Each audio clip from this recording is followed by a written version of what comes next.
just in the overall pass rush success against Colorado, what do you think kind of went into that? Because there was, some 3-4 man rushes that had some success as well.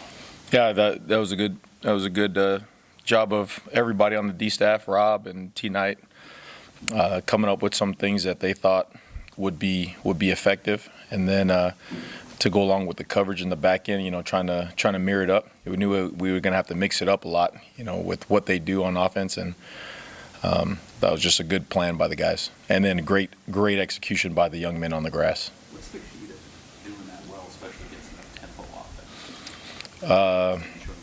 I think the key with anything on defense is to make sure that it is in its simplest version, so the young men can absorb it and then they can execute it on the grass. That's kind of the word that's being used around here this week, is the execution part, because so many times on the film you see guys are literally 6 inches away from making game-changing plays. Well, how do you do that? You gotta focus a lot more on the execution part, and making sure that they truly understand the why. Why do I have to be tilted at this angle? Why do I have to be tighter on this tackle? What am I expecting?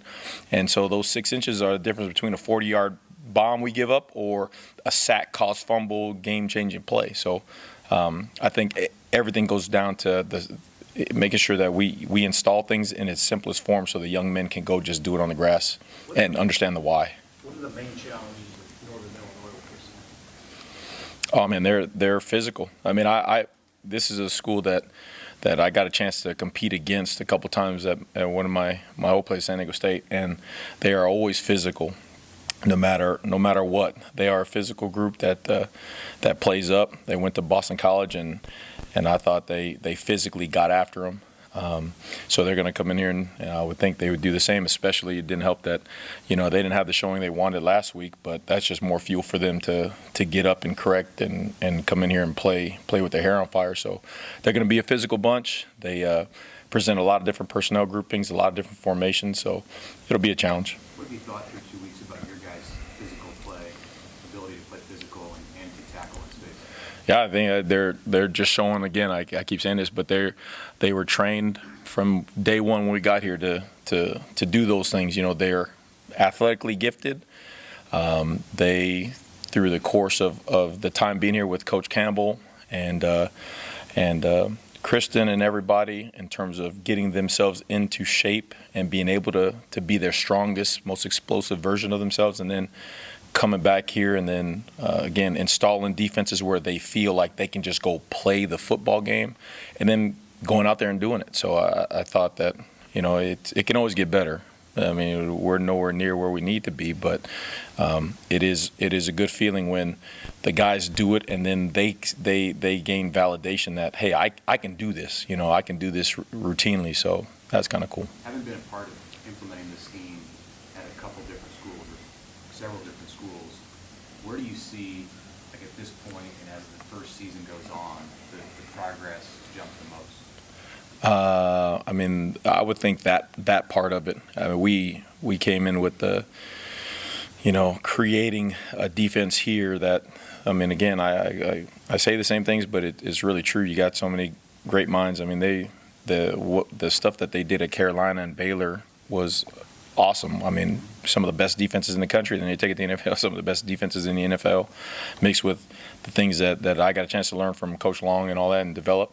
And so that's why, you keep coming back to this defense here that's like a mesh of it all. I think it's something totally different, something totally new. And again, it's a good feeling that we're all able to come out with ideas that the young men can absorb and go out there and play fast, represent the black shirts the way they're supposed to be represented.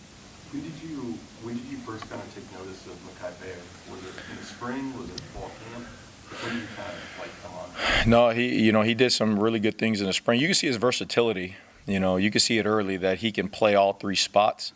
He was just a guy who kind of did everything right. And to his credit, he just keeps getting better. He just keeps growing. And that's the process kicking in. He is leaned up. He is stronger. He's more explosive than he's ever been.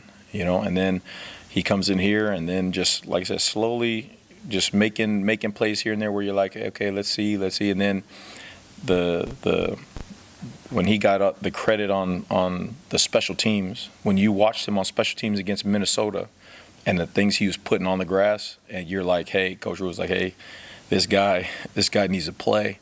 And sure enough, throw him in there, and the guy balls out. So that's totally him. That's him believing in the process and then putting some activity behind it, doing the extra. He's always up here meeting extra, he meets special teams extra, and now he's playing ball and he's having a great time doing it, being a great teammate, all that stuff. So it's really cool for him, cool to watch.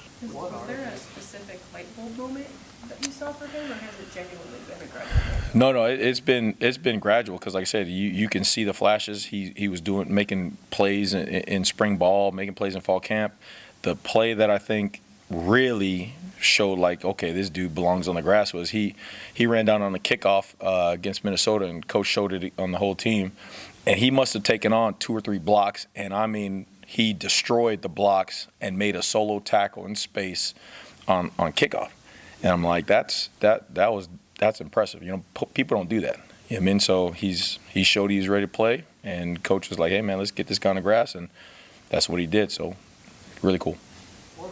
What are the traits of a guy who can play all 3 linebacker positions? What tips you off that is a guy who can move around a little bit? Yeah, I mean he's strong. He's strong enough and physical enough on the line of scrimmage, and then when we do our blitzes, he's got a good timing and a good feel to slither his way through there on all those blitzes and stuff. And then the other aspect is coverage. You got to be able to cover whether it's man to man or whether in zone. And so like him being able to move around and stuff.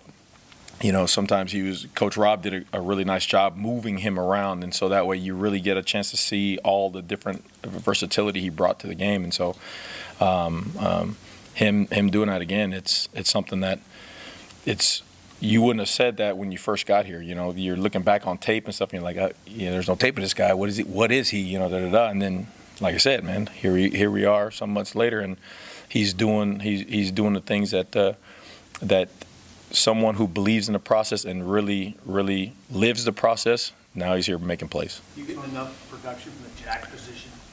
Yeah, I mean that's a group. I mean that's MJ. That's I know we haven't had a chance to see Jamari go out there, Chief, and then Makai, and then some of the game. Javen's in there at the jack as well. So when we're all 3 linebackers in there, he's technically in there like a jack. So.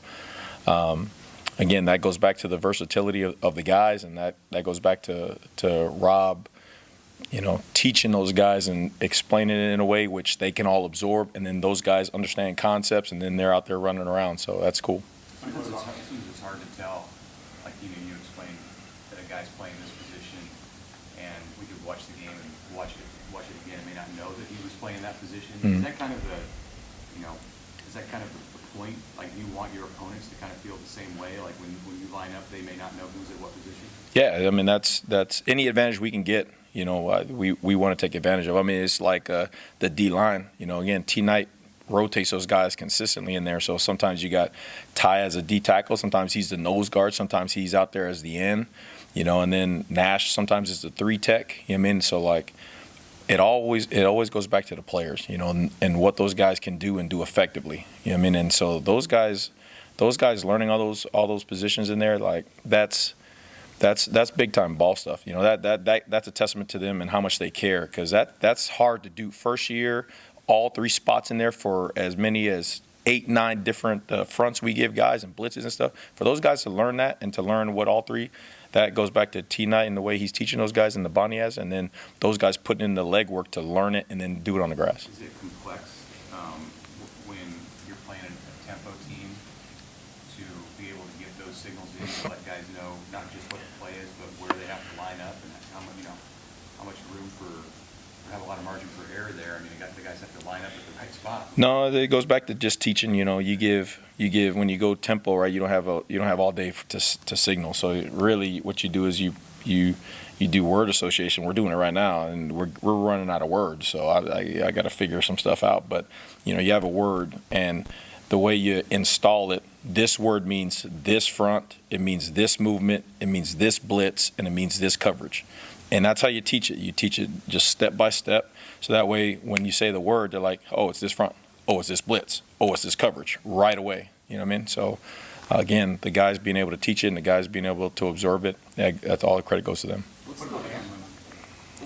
the thing or things that has to happen for defense to go from getting stops to getting takeaways? Yeah, I think the takeaways come when you're aggressive. You know, you're really aggressive, and I think that there's a fine line between having a lot of defense and having them think on the fly. And so, you know, going back through there and looking at some stuff, you know, want to make sure that we do have enough defense to defend whatever we got to defend. These guys present a big problem that way because all their formations, all their personnel groupings, you know. But also, I think you cause takeaways when guys are really physical and guys make those jumps on the ball. You know, whether they're in zone and they understand what's coming, or they're in man and their technique takes over and they're in that right spot and where their eyes can find the ball. I think those are the times where you create those takeaways. And like I said, we're 6 inches, 7 inches, 8 inches away. So now the gap becomes how do I make that up on defense? You know, how do I, from the classroom to the walkthroughs to all that stuff? You know, Coach was in there and saying, how do we make up that difference? And so we're going in there and trying to make sure that those guys are in those positions. Tony, what about Cameron Hart? Is he just scratching the surface of what his potential may be? Yeah, I mean, again, he's not. You say Cam, and he comes in the room. You don't look at and see him as like a freshman. I mean, he's very mature. He's a guy who feels like he's been there and done that already. But he'll be the first one to walk into the room and say, "Hey, I got to improve. I didn't make this play. I didn't make this play. I didn't make this play." You know, and that's the thing. That's a good player to a great player. You know, I mean, the first thing he out of his mouth is like, "I should have made this play. I should have did this right. I should have did this right." And so it's refreshing because. I think when good guys do good things, you want to see that. You want to reward them. You want to praise them. You want, and he's a good guy. You know what I mean? So it's cool to see him do those things so early in his career. You know. Hey, what kind of challenges could Rocky Lombardi provide? He's a guy that started the game in the stadium in 2018, seventh-year senior guy, quarterback. Yeah, experience. I mean, you see again, like. You can't. They're almost like what we do on defense. You can't do all those things and not have that dude back there under center. You know what I mean? When you're in 14 personnel, you're in 13J, you're in 12J, then you go to 11, then you go to 21. I mean, with all the shifts, trays, motion formations, you can't do that if the guy under center doesn't know what he's doing and what he's looking at. So he's a mature guy, experienced guy. He knows what he wants to do. And so it's a challenge. We have a lot of youth on the D line. What have you seen from Van Poppel and Ballmer and Princewell and Angel as well? Yeah, I mean, again, we're trying to get them up to speed and let them play, right? I mean, that's the whole deal. Is they're not here to watch guys play. You know, they're here to play, and so. I think the biggest thing is you got to get them on the grass and let them do it, right? Practice is one thing. You got to do it in practice so that way everybody has a trust to put you in the game. But then the game's a whole nother level, right? There's guys who are great practice players, and then you throw them in the game, and then it's like they disappear for some reason. You got to put it under the lights, and you got to perform. So those guys going out there and performing, it only allows the road to increase, you know, and then we can do more things with them and all that kind of stuff. Up to a point where you're saying, hey, maybe this is too much for them and all that stuff. But again, as many guys that can play is going to play. Y'all have been on the road for the last 2 weeks, and you finally get to play at home. You know, what does that mean to you and your guys? That means a lot. Like Coach Rule said it this morning when he came into the staff. Like, this is going to be my first game in one of the most historic venues in college football. You got to slow down and think about it for a second, you know, because we got a game. But, dude, it doesn't get any cooler than that. You know what I mean? It does not get any cooler to represent the end, running out there in the tunnel. And I'm looking forward to the tunnel walk and going out there and seeing 90+ thousand out there. You know what I mean? It's going to be a surreal moment for me. And I know the guys are raring to go. So if you can't get up for this game, then you don't need to be here.